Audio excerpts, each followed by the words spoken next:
I'm with Stephen Bridge, the director from the Garden Tomb here in Jerusalem. Now, Stephen, what is the Garden Tomb? The Garden Tomb is one of two possible sites in Jerusalem that mark the place of Jesus' death and resurrection. And when was the organisation started, and why was it started?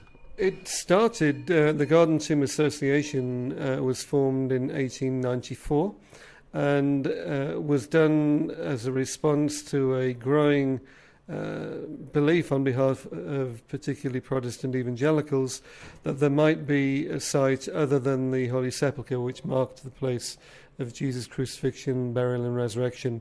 And although we don't by any means say that we believe that to be true, we do say it is a possibility, and we invite people to come and see the site and hear the narrative. And how was this sort of place chosen to be the site? The site itself, there are a number of things in and around the garden that bear a striking resemblance to the narrative that we read in the Gospels. So we're at a place called Skull Hill, which is just on the other side of our boundary line.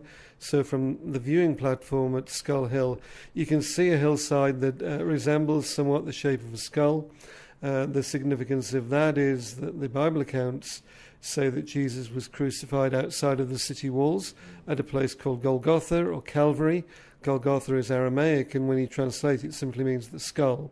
So Jesus was crucified at a place called the Skull, and just outside of our boundary line, from at the viewing platform, you can see a hillside that today is called Skull Hill, and many people speculate could be the place of the skull, Golgotha. So the hymn, "There is a green hill far away, is quite incorrect, really, isn't it? Well, I mean, it is a hill, and it's green in the winter and spring. This time of year, we're now talking about August, it's brown rather than green. Now, I understand General Gordon had a part in playing in finding the location of this place. Well, I mean, yes, he didn't find it, but he got to hear about this place called Skull Hill in the late 1800s. And in the 1880s, he came to Jerusalem himself, stayed with the Spafford family, who were living just the other side of the city walls at that stage. And he, looking across the city walls, across the quarry to the rock face at the other side of the road there, he saw what we now call Skull Hill, and he was convinced that it was Golgotha or Calvary. For that reason, it's sometimes known as Gordon's Calvary. He didn't actually discover it, but because he is famous, his interest became well known, and the site ended up, or the hillside ended up being named after him. Although this is a crucifixion site, can you actually see a skull in the rock face? You can. I mean, the thing with quarry faces, and that's what it was, is that depending on the angle you're standing at and where you're looking, it can look like a skull from various angles. And so it's partly to do with the configuration of the rock face. It's partly to do with the shape of the hill itself, which is dome-shaped and resembles somewhat a skull or the dome of a head. So there are various reasons why it was called Skull Hill, and some of them may relate to the rock face itself. And is this part of Mount Moriah? It is. It's the northern end of the Moriah range of hills. So if you followed the hill line down from Skull Hill, followed it down through the city, you'd come to the Temple Mount itself, which is the southern end of the Moriah range. So, yeah. And what other things can you see here in the garden? In the garden itself, there is an ancient water cistern, which probably dates to the Crusader period. Some say it's older than that.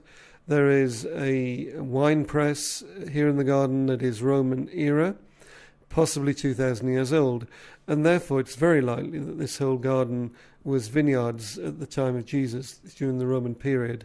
And that is of significance when you consider the gospel narrative that Jesus was crucified at Golgotha, and right next to where he was crucified there was a garden belonged to a rich man named Joseph of Arimathea, and in that garden we read there was a tomb that had never been used before. So when you walk around the garden here, you see what was an ancient vineyard, therefore a garden, and in the midst of the vineyard is the tomb itself. It is at least 2,000 years old. It's a Jewish rolling stone tomb. It matches the description we find in the gospel narratives, and it's believed by many to be the place where Jesus' body was laid, the place that belonged to Joseph of Arimathea. Again, I would really want to underline that we do not say we know that for certain. We do not even say that we strongly believe that it is a possibility. We say it is a possibility, and it's certainly worth people visiting, as over 250,000 people do a year, to hear the narrative, to look at the site, to visit the tomb, and to remember the crucifixion, burial, and resurrection of Jesus the Messiah. And how was the tomb itself discovered, and when was it discovered? The tomb was rediscovered in 1867 and was purchased by the Garden Tomb Association in 1894. On excavation of the tomb, when it was rediscovered, it would appear that the last time it was used in any format whatsoever was during the Crusader period, when the Crusaders built a number of buildings in and around the tomb itself. And before that, there'd been evidence of Byzantine buildings in and around the tomb. Or not in the tomb, but around the tomb. Yeah. Is it just Christians that come to visit here, or do you get all sorts of faiths coming? Oh, we get many people from various faiths and none. It would be fair to say that the majority of people who visit either have a strong Christian faith or else have a connection with Christianity. So we get church groups from all manner of backgrounds. Some would describe themselves as having a personal faith. Some would see themselves as having a faith background. And in addition, we get people who come without knowing what they believe. And we regularly now see people come to a living faith or a greater awareness of what their faith means as they visit the garden. Why did you come here to volunteer here? Well, I came as a volunteer at first, 8 years ago, and at that time I just finished working in London with a network of churches called Ichthus Christian Fellowship. My wife and I came on a 3-month sabbatical as we were seeking what we should do next. We then came back about 9 months after that for another 3 months, and on our third visit we were asked to join the team myself as the deputy director, my wife is the shop manager. Then a year ago they asked me to be the director. So I've been here full time for 6 years. It must be quite a privilege to be the director of a place like this. It's a great privilege to be in this place, both initially as a volunteer and now as a director.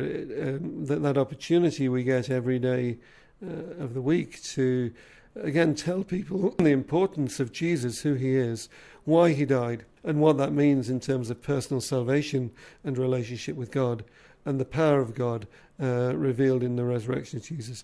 Tremendous privilege. And I've been in various types of Christian leadership and ministry, but this is quite a unique privilege. And what's your vision for the next 5 years for the place?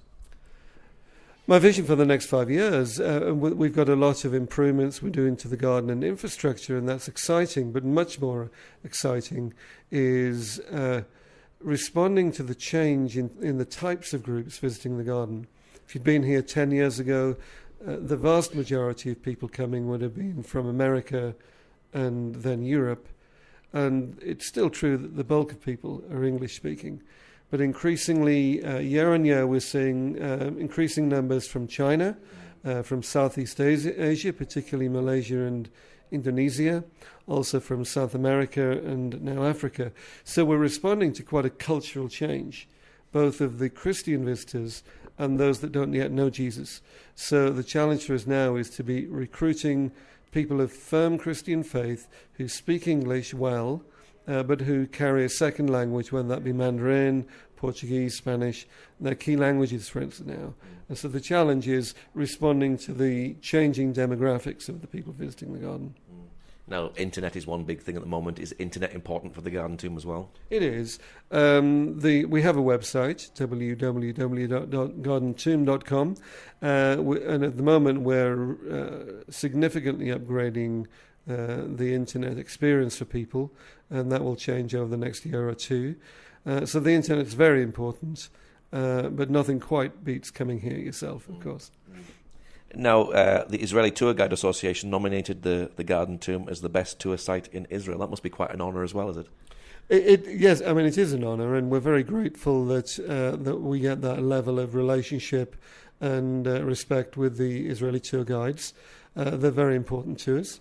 Israeli tour guides do a phenomenal job in leading people around the land, and they make or break the experience of the groups who come.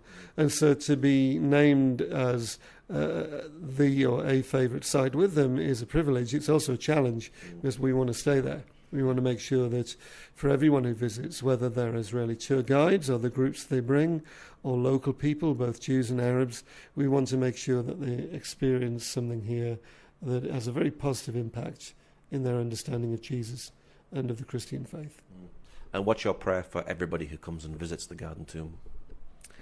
Our prayer for everyone is that they are blessed, and specifically what I mean is that those who already have a personal faith in Jesus are strengthened and encouraged in their faith, that they find the tour itself, which is always or nearly always done by one of our own local believing guides, that their experience enhances their faith, encourages them, sends them back to their home country renewed and invigorated. And beyond that, those who come maybe not knowing Jesus experience something here that either brings them to faith or causes them to seriously go away and look at the claims of Jesus Christ for themselves. Okay, Stephen, thank you very much. It's a pleasure.